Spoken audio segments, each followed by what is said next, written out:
मौके पर हिंदू मुस्लिम कर रहे हैं ना। और देख लीजिए कासगंज यूपी में पुलिस कस्टडी के अंदर एक मुसलमान को मार दिया गया, सिर्फ माहौल बनाने के लिए।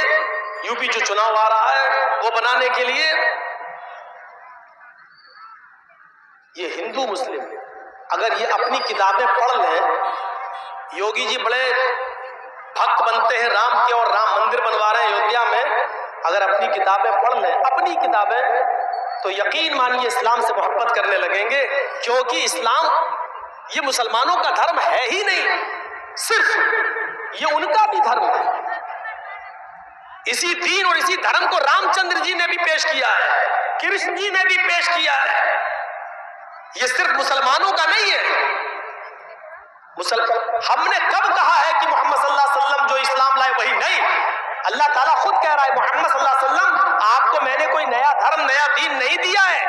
आपसे पहले भी जो नूह अलैहिस्सलाम आए थे उनको भी यही दीन दिया था, और नूह के बाद जो इब्राहिम, मूसा और ईसा, मोसेस और जीसस जो आए उनको भी हमने यही दीन देकर भेजा। उन लोगों ने जब दीन में गड़बड़ी पैदा की तो उसकी इस्लाह के लिए वही दीन हमने असली शक्ल में आपको देकर भेजा है। कुल या अहलल किताबी तालू इला कलिमतिन सवाइन बैनना व बैनकुम अल्ला नअबुद इल्लल्लाह। आए मोहम्मद सल्लल्लाहु अलैहि वसल्लम आप ऐलान कर दीजिए, आप दुनिया वालों को बता दीजिए, आप दुनिया वालों से कह दीजिए, आप यहूदियों से और ईसाइयों में ऐलान कर दीजिए, या अहलल किताब, आए अहले किताब, आए तौरात वालों, जबूर वालों, इंजील वालों, आए यहूदियों, आए ईसाइयों और आए दाऊद अलैहिस्सलाम के मानने वालों, तालू इला कलिमतिन सवाइन बैनना व बैनकुम, आओ एक ऐसे कलमे की तरफ। देखिए कुरान क्या कह रहा है, तालू इला कलिमतिन सवाइन बैनना व बैनकुम, आओ एक ऐसे कलमे की तरफ, आओ एक ऐसे मूल मंत्र की तरफ जो हमारे और तुम्हारे दरमियान बराबर है। यानी वही कलमा आए यहूदियों तुम्हारा भी है, वही कलमा ईसाइयों तुम्हारा भी है। और देख लो मूसा अलैहिस्सलाम जब रसूल बनकर दुनिया में आए तो उनका कलमा था ला इलाहा इल्लल्लाह, मूसा रसूलुल्लाह। नूह अलैहिस्सलाम को जब पहले रिसालत मिली तो उनका भी कलमा था ला इलाहा इल्लल्लाह, नूह रसूलुल्लाह। ईसा अलैहिस्सलाम आए तो उनका कलमा था ला इलाहा इल्लल्लाह, ईसा रसूलुल्लाह। देख रहे हैं आप, नूह आए तो कलमा नहीं बदला गया, सिर्फ दूसरा जुमला बदला जा रहा, बस ला इलाहा इल्लल्लाह तीनों का एक ही रहा। ला इलाहा इल्लल्लाह नूह रसूलुल्लाह। मूसा जब आए तो पढ़ा गया ला इलाहा इल्लल्लाह मूसा रसूलुल्लाह, ला इलाहा इल्लल्लाह नहीं बदला जा रहा है। ईसा जब आए तो पढ़ा जा रहा है ला इलाहा इल्लल्लाह ईसा रसूलुल्लाह। कलमा पहला मंत्र नहीं बदला गया, रसूल के एतबार से दूसरा जुज बदला गया। जब इस्लाम आया, मुहम्मदुर रसूलुल्लाह आखिरी नबी बनकर आए तो आपने भी उसी मूल मंत्र को बाकी रखा, ला इलाहा इल्लल्लाह मुहम्मदुर रसूलुल्लाह। पहला मंत्र नहीं बदला गया। और हिंदू भाइयों में भी पहला मंत्र वही है, एकम ब्रह्मादित्य नास्ति नास्ति किंचन, एक ही ब्रह्मा है दूसरा नहीं। बल्कि पंडित जब मरता है तो मरने से पहले अपने बेटे को ला इलाहा इल्लल्लाह पढ़ने की वसीयत करता है। मरने से पहले कहता है मेरे बेटे तू भी मरने से पहले ला इलाहा पढ़ लेना, जिसको हम वेदों की जबान में अनकही कहते हैं। ला इलाहा हरणे पापन इल्लल्लाह परमपिदम। मेरे बेटे मरने से पहले ला इलाहा पढ़ लेना, हरणे पापन। जब तू ला इलाहा इल्लल्लाह पढ़ेगा तो तेरे पाप हरण हो जाएंगे, तेरे पाप मिट जाएंगे। ला इलाहा इल्लल्लाह पढ़ोगे तो तुम्हारे पाप धुल जाएंगे, मिट जाएंगे, खत्म हो जाएंगे। यानी इस्लाम लाने से पाप मिट जाते हैं। इन्नल इस्लाम यहदिमु मा कान क़ब्ला, जो इस्लाम कबूल कर लेता है, कलमा पढ़कर इस्लाम की शीतल छाया में आ जाता है, उसके इस्लाम लाने से पहले जितने भी गुनाह हैं सारे के सारे गुनाह माफ कर दिए जाते हैं, उसके गुनाह बख्श दिए जाते हैं। ये इस्लाम का भी कलमा है। कौन कहता है कि इस्लाम सिर्फ मुसलमानों का धर्म है? कौन सी चीज ऐसी है जो हम करते और आपके यहां नहीं है? बताइए। हम कलमा पढ़ते हैं, आप भी ब्रह्म सूत्र पढ़ते हैं, हम ला इलाहा इल्लल्लाह पढ़ते हैं, आपके यहाँ पर भी ला इलाहा इल्लल्लाह है। ला इलाहा हरणे पापन इल्लल्लाह परम पिदम, ये क्या है? एकम ब्रह्मा द्वितीय नास्ते नास्ते किंचन, ये क्या है? हम नमाज पढ़ते, आपके यहाँ पर भी साष्टांग है। 8 अंगों को जमीन पर रखो, 8 अंगों को जमीन पर रखो, यानी नाक और माथा 2, 2 हाथ 4, दोनों घुटने 6 और दोनों पैर 8, यानी सजदा करो। हमारे यहाँ नमाज है तो आपके यहाँ साष्टांग है, यानी सजदे का जिक्र आपके यहाँ पर भी है। बल्कि कृष्ण जी ने अर्जुन को 5 वक्त की नमाज पढ़ने का हुक्म भी दिया श्रीमद् भागवत गीता के अध्याय 6 मंत्र नंबर 10 में। योगी उज्जीत सततमात्मानं रासिस्थिता एकाकी अच्युतात्मा निराशीर परिग्रह। जब तुम ईश्वर की पूजा करने खड़े हो तो पूरे शरीर का योग कर लो, पूरे शरीर की एक्सरसाइज कर लो। हृदय नमा, सीने पे हाथ रख लो, हृदय दिल नमा, सर को झुका लो सजदे की जगह पर, हृदय दिल हाथ। हिंदू को देखते हो आप, ऐसे करता है मूर्ति के सामने खड़ा ऐसे, ओम भूर्भुवः स्वः। किसी हिंदू को आपने ऐसे ऐसे नहीं देखा होगा, ऐसे ही देखा होगा। क्यों? दिल से इबादत या दिल से पूजा। ये हृदय, जब ईश्वर की पूजा करने खड़े हो तो दिल पर हाथ रख लो। हम लोग भी अल्लाह अकबर कहकर यहाँ हाथ रख लेते हैं, जो लोग जहाँ रखते हैं हमें उनसे कोई एतराज नहीं है, लेकिन इबादत दिल से होती है, इस बात को याद रखिए। हृदय नमा, अपने सीने पर हाथ रख लो। अर्जुन कह रहे हैं, कृष्ण कह रहे हैं अर्जुन से, कृष्ण जी अर्जुन से, सतत महात्मानम, और हमेशा पढ़ते रहना, कभी छोड़ना नहीं। राशि स्थित, एक दिन छोड़ दो के धर्म से हट जाओगे। अल्लाह के नबी ने क्या कहा? मन तरक सलात मुतअम्मिदन फकत कफर, जिसने कसदन जानबूझकर एक वक्त की नमाज छोड़ी उसने कुफ्र किया। एकाकी अच्युतात्मा निराशीर परिग्रह, एक अल्लाह के सामने खड़े हो जाओ, यज्ञात्मा, अपनी आत्मा को वहीं लगा दो, इधर उधर मत देखो। ऐसे नहीं, हम लोग क्या करते हैं, अब तो बहुत से लोग ऐसे करने लगे। अल्हम्दुलिल्लाह रब्बिल आलमीन अर्रहमान अर्रहीम। अब कहीं इमाम साहब ने अगर कहीं लंबी सूरत पढ़ दी, अलिफ लाम मीम ज़ालिकल के, तो चौंक जाएगा है, ये तो बहुत लंबी सूरत है, फिर ऐसे घड़ी देखेगा। आजकल ये हो रहा है, कभी कभी तो ऐसे भी देख लो,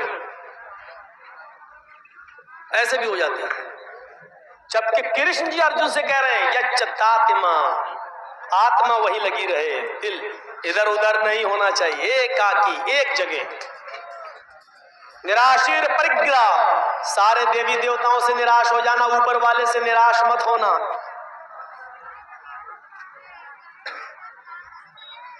महीदेवस्य सवितु परिष्टुति वसुर्दयमान नय सुपथराय अस्मान, और उसमें ये मंत्र पढ़ना, महीदेवस्य सवितु परिष्टुति, मही मनी महान है हमारा देवता, देवस्य हमारा देवता, मही देवस महान है हमारा देवता, सवितु जिसके लिए सारी की सारी परिष्टुति तारीफ प्रशंसा है, महान है हमारा वो देवता जिसके लिए सारी की सारी प्रशंसा सारी की सारी तारीफ है।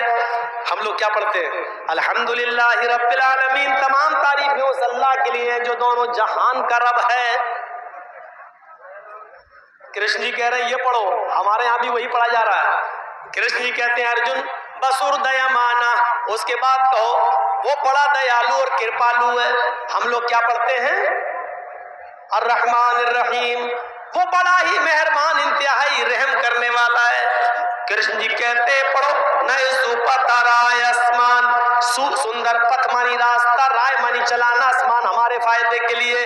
हाय प्रभु, हमको हमारे लाभ हमारे फायदे के लिए सुपथा सुंदर रास्ते पर चला, हमको हमारे लाभ के लिए फायदे के लिए अच्छे रास्ते पे चला। हम और आप क्या पढ़ते हैं? इहदिना सिरातल मुस्तकीम, हाय अल्लाह हमको सिराते मुस्तकीम पर सीधे रास्ते पर चला। कृष्ण जी के जो कह रहे हैं वही हमारे नबी ने भी कहा है।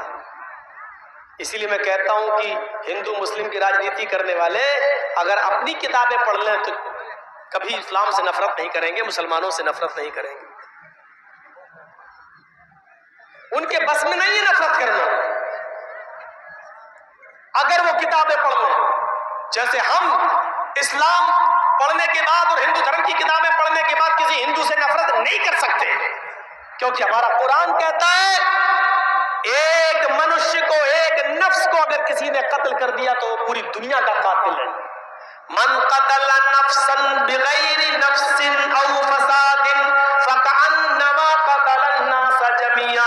जिसने दुनिया में किसी एक मनुष्य को, चाहे वो हिंदू हो या मुसलमान, सिख हो या ईसाई, किसी भी धर्म का, किसी भी जाति का, किसी भी मजहब का मानने वाला हो, अगर आपने किसी को कत्ल कर दिया तो एक इंसान को कत्ल नहीं किया, पूरी दुनिया की इंसानियत को कत्ल कर दिया, पूरे विश्व की इंसानियत को मार डाला, पूरे मानवता का, पूरी इंसानियत के आप कातिल हैं, एक को नहीं मारा है आपने। कुरान सारी दुनिया के इंसानों को एक परिवार से देखता है, एक खानदान से तशबीह देता है। या अय्युहन्नास इन्ना खलकनाकुम मिन ज़करिन व उन्सा वजअलनाकुम शुऊबन व क़बाइल लितअरफू। हाय सारी दुनिया के इंसानों, तुम आपस में भाई भाई हो इसलिए कि तुम्हारा बाप एक है, तुम्हारी माँ एक है, तुम एक बाप आदम से और एक माँ हव्वा से पैदा किए गए हो। जब तुम्हारा बाप एक, तुम्हारी माँ एक, तो तुम सब आपस में भाई भाई हो, खानदान तुम्हारा एक है, तुम एक परिवार की तरह हो, तुम एक खानदान की ब्रांच, एक पेड़ की शाखाएं हो। दीजिए, कुरान हम सबको एक खानदान से, एक परिवार से जोड़ रहा है और कह रहा है कि तुम सब आपस में दूसरे के भाई हो, तुम सब आपस में दूसरे, एक ही माँ और एक ही बाप के बेटे हो। इतनी बड़ी इंसानियत का सबक मेरे भाइयों दुनिया के किसी मजहब के अंदर नहीं मिलेगा। हाँ, लेकिन कुरान और हदीस के कानून को हमें फॉलो करना है, इसलिए इंसानियत जहां निभाना पड़े वहां रिकॉर्ड तोड़ देना, लेकिन मजहब के साथ समझौते मत करना। अल्लाह के रसूल ने यहूदियों की मदद की, अल्लाह के नबी ने ईसाइयों की मदद की, अल्लाह के नबी ने मजूसियों की मदद की, लेकिन धर्म से समझौता नहीं किया। अगर किसी हिंदू भाई को ब्लड की जरूरत है और ब्लड नहीं मिल रहा है और उसका ग्रुप आपके ब्लड ग्रुप से मैच खा रहा है और आपके एक बोतल ब्लड देने से उसकी जान बच रही है, तो इस्लाम ये कहता है कि उस वक्त आप रोजा तोड़ दो। अगर रोजे की हालत में भी हो तो आप रोजा तोड़ दो और रोजा तोड़कर ब्लड दे दो और ब्लड देकर उसकी जान बचा लो। इस रोजे की कज़ा बाद में हो सकती है, अगर जान चली गई तो बाद में जान वापस नहीं आएगी। एक गैर मुस्लिम के लिए इस्लाम ये कहता है कि तुम अपना रोजा तोड़कर ब्लड देकर उसकी जान बचा लो, रोजे की कज़ा बाद में कर लेना। इंसानियत निभाई तो इतनी, लेकिन ये भी नहीं कहा कि तुम उनके मंदिरों में जाकर सजदा कर लो। अल्लाह के नबी ने कहा, कुरान की आयत नाजिल हुई जब काफिरों ने कहा कि 6 महीने आप हमारे माबूद की इबादत कर लें, हमारे खुदा, और 6 महीने में आपके माबूद की, आपके रब की इबादत कर लेते हैं, तो अल्लाह के नबी ने साफ कह दिया, लकुम दीनुकुम वलिय दीन। ये नहीं होगा। इंसानियत हम निभाएंगे लेकिन दीन के साथ समझौता नहीं करेंगे। तुम्हारे लिए तुम्हारा दीन और हमारे लिए हमारा दीन, ये समझौता नहीं कर सकते हैं। कयामत की निशानियों में से एक निशानी ये बताई, युस्बिहु रजुलु मुमिनन व युमसी काफिरन व युमसी मुमिनन युस्बिहु काफिरन। एक मुसलमान को तुम देखोगे सुबह फजर की नमाज पढ़ेगा, नमाज पढ़ने के बाद कुरान की तिलावत करेगा, मिस्कीनों को, गरीबों को खाना खिलाएगा, सुबह सवेरे उठेगा तो वो मोमिन होगा, लेकिन शाम का सूरज डूबने से पहले पहले वो काफिर हो जाएगा। ये कयामत की निशानी बताई। एक जमाना ऐसा आ जाएगा कि मुसलमान सुबह हालत ईमान में उठेगा लेकिन सूरज डूबने से पहले पहले वो काफिर हो जाएगा। आज ये चुनाव का दौर है और देख लीजिए आज चुनाव के इस दौर में ऐसा हो रहा है या नहीं हो रहा है। एक बेचारा मुस्लिम कैंडिडेट सुबह उठता है, फजर की नमाज पढ़ने जाता है, कुरान की तिलावत भी करता है, गरीबों की मदद भी करता है, ज़ुहर भी पढ़ता है, लेकिन उसको मालूम है कि हमें हिंदू लोगों का भी वोट लेना है, हिंदू भाइयों का भी वोट चाहिए।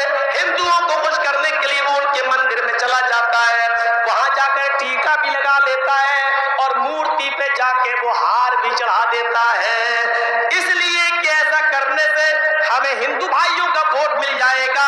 मेरे भाइयों, सुबह वो हालत ईमान में उठा लेकिन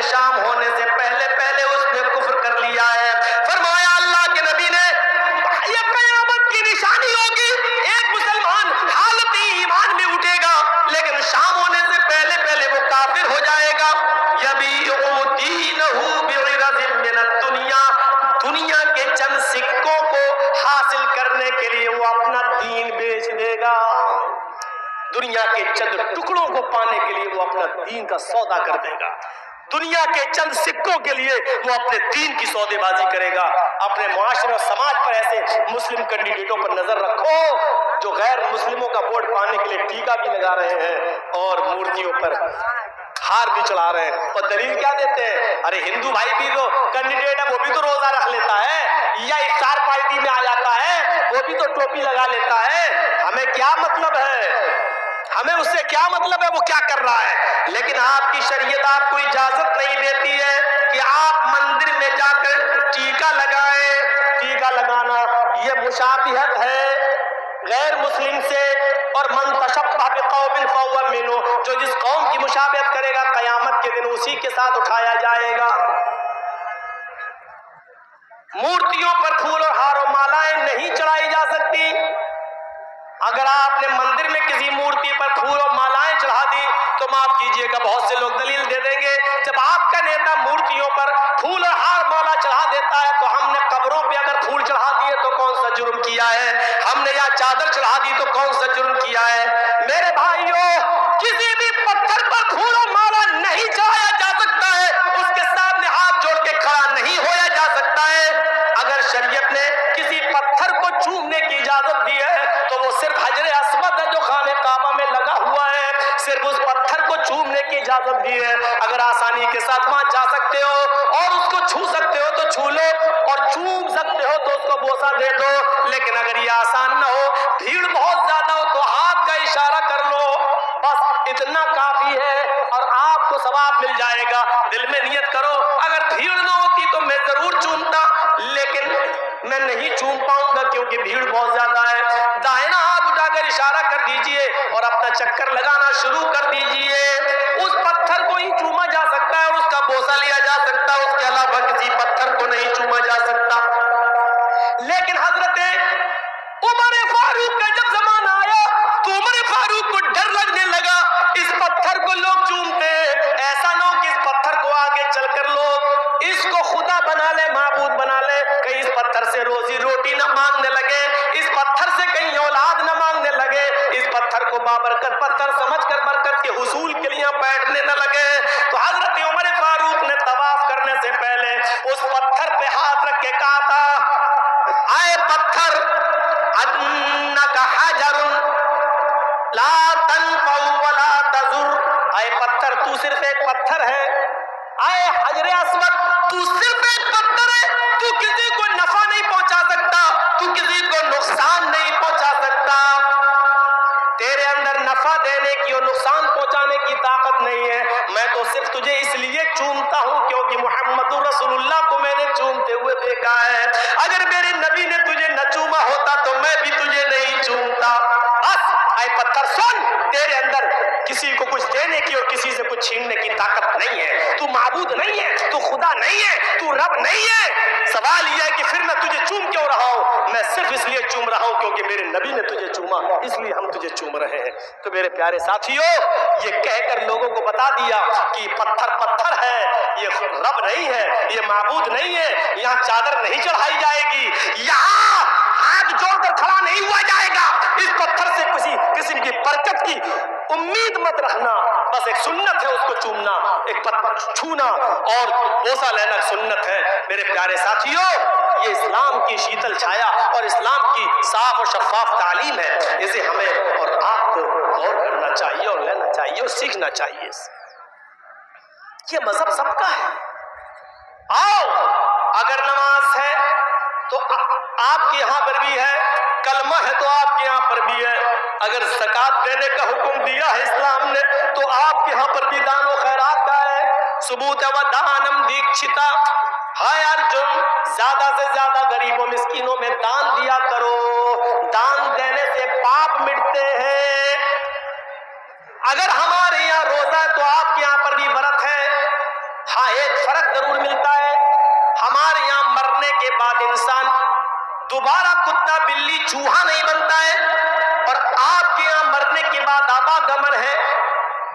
अच्छे कर्म किए होंगे तो फिर से मनुष्य बनाकर पैदा किया जाएगा, लेकिन बुरे कर्म किए होंगे तो अपने अपने कर्मों के मुताबिक इंसान को सजा मिलेगी। मनुस्मृति पढ़िए, एक एक गुनाह की सजा लिखी हुई है। 2-3 सजाएं मुझे याद है। रिश्वत खाओगे तो कुत्ते का जन्म होगा, जुआ खेलोगे तो भैंस का जन्म होगा, किसी लड़की पर गलत नजर डालोगे तो तुम्हें अगला जन्म लड़की का होगा, चोरी करोगे तो अगले जन्म में बिल्ली बनाए जाओगे।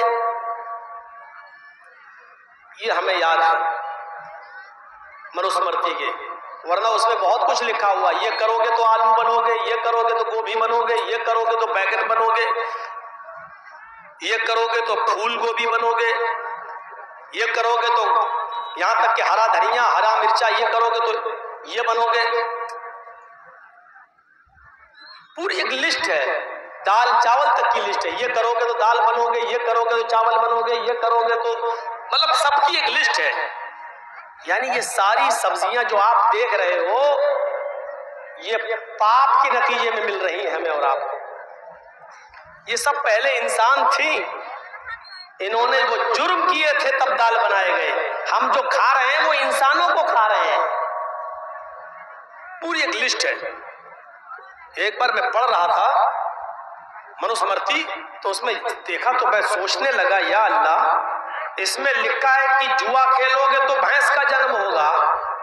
तो दुनिया में जितनी भैंसें हैं, इसका मतलब ये पहले सब इंसान रही होंगी। इन्होंने जुआ खेला होगा तो इनको भैंस का जन्म हुआ है। इसका मतलब यह है कि दुनिया में अगर कोई आदमी जुआ ना खेले तो भैंस का जन्म ही नहीं होगा, और जब भैंस नहीं होगी तो दूध भी नहीं मिलेगा, और दूध नहीं होगा तो दही, मट्ठा, घी, छाछ, पनीर, दूध से बनने वाली सारी नेमतें हमें कुछ नहीं मिलेंगी। यानी ये सारी नेमतें खाना है, तो इसका मतलब यह है कि जुआ खेलो। एक पंडित से मैंने कहा, लोकल पंडित से, कहने लगा चुप रहो मौलाना साहब, हम इतने बड़े पंडित नहीं, हमारे किसी बड़े पंडित से पूछो। हम लोग तो बस ऐसी दान कन्या कर लेते हैं, कुछ हमें गुरु दक्षिणा मिल जाती है, हम क्या जाने ये सब। लोकल पंडित था, नहीं बता पाया। क्लियर लिखा है, जुआ खेलोगे तो भैंस का जन्म होगा। अब बताइए तो आप, ये सारी नियामतें हमें जुआ खेलने के नतीजे में मिल रही हैं। इससे भी बड़ी बात, चोरी करोगे तो बिल्ली का जन्म होगा। अरे हमने दुनिया में चोरी की, पुलिस ने हमें पकड़ा, जेल में डाल दिया। पुलिस की जेल फिर भी अच्छी है, जब तक हम जेल में है दूसरे की चोरी तो नहीं कर रहे हैं, कम से कम इलाका सुरक्षित तो है। लेकिन अल्लाह अगर चोर को बिल्ली बना दे तो मोहल्ला सुरक्षित कहाँ है?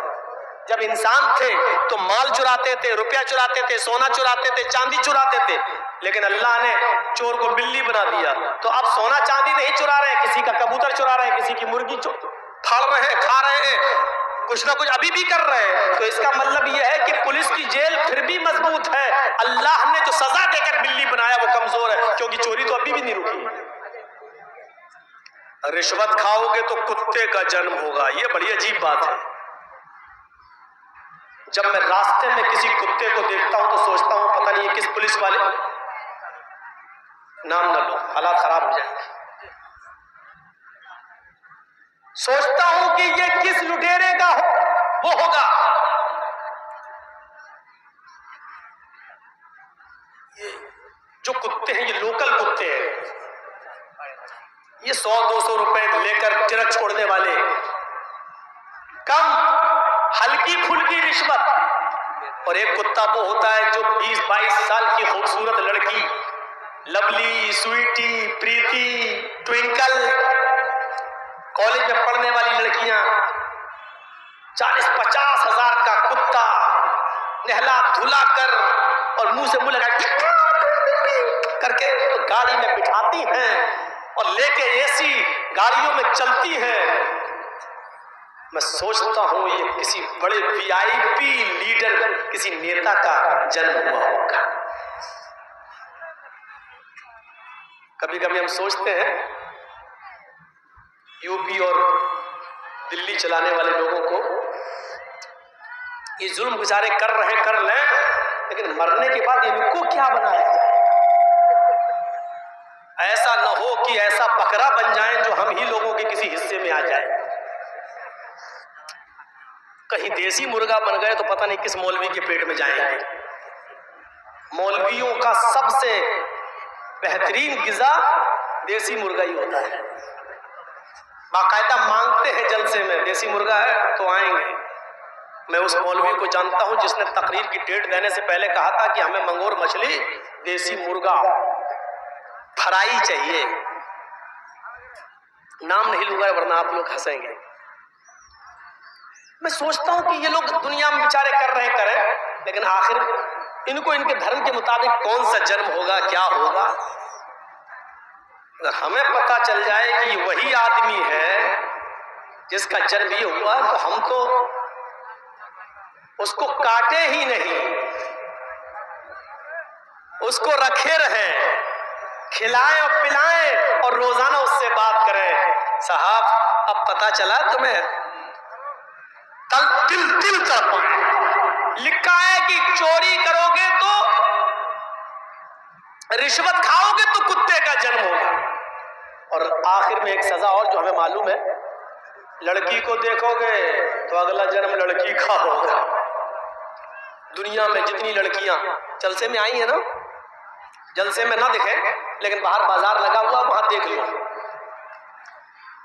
अभी हम आ रहे थे, जो लेके आए मंजर पता चल जाता है। ऐसा लग रहा था जैसे एक कुतिया के पीछे 10 कुत्ते लगे।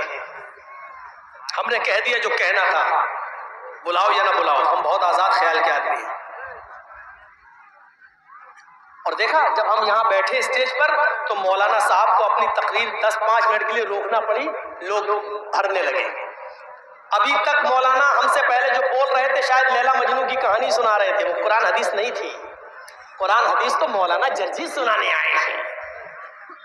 जर्जी साहब आए, मजमा भर गया। नहीं थे तब तक कहां थे सब मालूम है। कुतियां घूम रही थी, कुत्ते पीछा कर रहे थे। जाओ कह दिया हमने, तुम्हें जो बुरा लगता है लगता रहे, मेरे बाप का कुछ नहीं जाना। मुझे तो बाल ठाकरे के खिलाफ भी बोला तो मेरे बाप का कुछ नहीं गया। और क्या जाएगा, कोई आसमान से टपकता हुआ कोई फरिश्ता थोड़ी था बाल ठाकरे। उसने हमारे नबी को गाली दी थी। उसने कहा था मोहम्मद अय्याश था, मक्कार था, 11 औरतें रखता था। तो हमने कह दिया था जवाब में, 11 बीवी रखने वाला अगर मक्कार और अय्याश था तो कृष्ण जी 16,108 रखे थे, वो क्या थे? उसने फिर तकरीर में कहा था अगर मैं प्रधानमंत्री बन गया तो हरा रंग बंद कर दूंगा। हरा रंग मुसलमानों का रंग है, इस्लामी रंग है, मैं हरा रंग बंद कर दूंगा। हर जगह लाल रंग के झंडे को, केसरिया रंग के झंडे को लागू कर दूंगा। मैंने उसके जवाब में कहा था ठाकुरे जी, लाल रंग से इतना प्यार, हरे रंग से इतनी नफरत, ये नफरत करना छोड़ दो, क्योंकि हरे रंग की सब्जियां खा खा कर तुम जिंदा हो, लाल रंग की चीज तुम्हें नसीब नहीं होती है। सिर्फ टमाटर खाते हो बस, और गाजर और चुकंदर, कितना खाओगे? लाल रंग की चीज वो है जो हमारे बिहार बंगाल में खाई जाती है। हमने कहा वो खाना शुरू, मैं तो नाम लिया था, यहाँ नाम नहीं लूंगा, मुझे डर लगता है यहाँ नाम ले लूं तो कहीं यूपी के होने वाले चुनाव में मीडिया वाले उसी चीज को उछालें और बीजेपी को फायदा ना पहुंचाएं। वैसे बीजेपी को हम मुसलमानों में बहुत से लोग मिल गए फायदा पहुंचाने के लिए, संतुष्टि के साथ वो बैठी हुई है कि हम तो जीत रहे हैं, हम तो निकल रहे हैं, क्योंकि हमारा काम तो मुसलमान ही लोग कर रहे हैं। मैंने इशारे में बहुत कुछ कह दिया है, बहुत ही मुआज़रत के साथ अगर किसी को बुरा लगा हो तो लगता रहे। मैं माफी नहीं मांगता, जुर्म ही नहीं किया तो माफी क्यों मांगू? मैंने कोई गलती नहीं की बोलकर, इसलिए माफी मांगने का सवाल ही पैदा नहीं होता है। तुझे बुरा लगा है तो ये तेरी विचारधारा है, अपने विचारधारा को आगे बढ़ा और सोच और समझ, ये सोचने और समझने की चीज है। इत्मीनान के साथ बैठी हुई है बीजेपी कि हमारा काम तो हो रहा है। आपको एतराज की बात